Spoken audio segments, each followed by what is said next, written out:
નમસ્કાર, હું Rinku Prajapati public Indian ન્યૂઝમાં આપનું સ્વાગત કરું છું। શરૂઆત કરીએ આજના સમાચારની। આણંદના ગ્રામ્ય વિસ્તારમાં કરિયાણાની દુકાનોમાં દવાઓના વેચાણની ફરિયાદ। આણંદ જિલ્લાના ગ્રામ્ય વિસ્તારોમાં કેટલાક બોગસ તબીબો ગેરકાયદે હાટડીઓ ખોલી ગ્રામ્ય વિસ્તારના લોકોને આરોગ્ય સેવાના બહાને આરોગ્ય સાથે ચેડા કરતા હોવાની ફરિયાદો ઉઠી છે। સાથે જ આવા વિસ્તારોમાં સામાન્ય બીમારીની દવાઓના લાયસન્સ વિના કરિયાણાની દુકાનોમાં વેચાતી હોવાની ફરિયાદો ઉઠી રહી છે। ગ્રામ્ય વિસ્તારમાં ચાલી રહેલા ગેરકાયદેસર દવાના વેપાર અંગે આણંદ જિલ્લા મેડિકલ એસોસિએશન દ્વારા અનેકવાર રજૂઆત કરવામાં આવી છે, જે અંગે ફૂડ એન્ડ ડ્રગ્સ વિભાગ યોગ્ય તપાસ કરાવે તેવો મત એ મેડિકલ એસોસિએશન દ્વારા રજૂ કરાયો છે।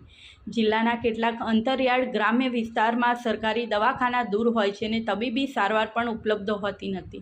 આ વિસ્તારોમાં મેડિકલ સ્ટોરનો પણ અભાવ હોય છે, ત્યારે શરદી, તાવ, શરીરનો દુખાવો, ઝાડા ઉલટી જેવી સામાન્ય બીમારી માટે ગ્રામજનો ગામમાં આવેલી કરિયાણાની દુકાનનો સહારો લેતા હોય છે।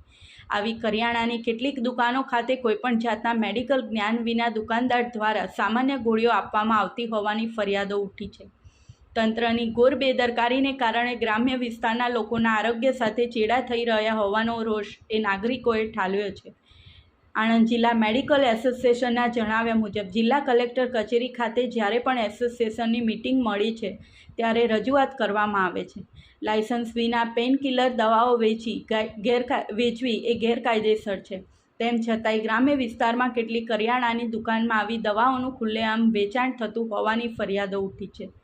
આ અંગે ફૂડ એન્ડ ડ્રગ્સ વિભાગ દ્વારા યોગ્ય તપાસ કરવામાં આવે તે જરૂરી હોવાનું તેમણે ઉમેર્યું હતું। આ સાથે આજના સમાચારને અહીં સમાપ્ત કરીએ છીએ।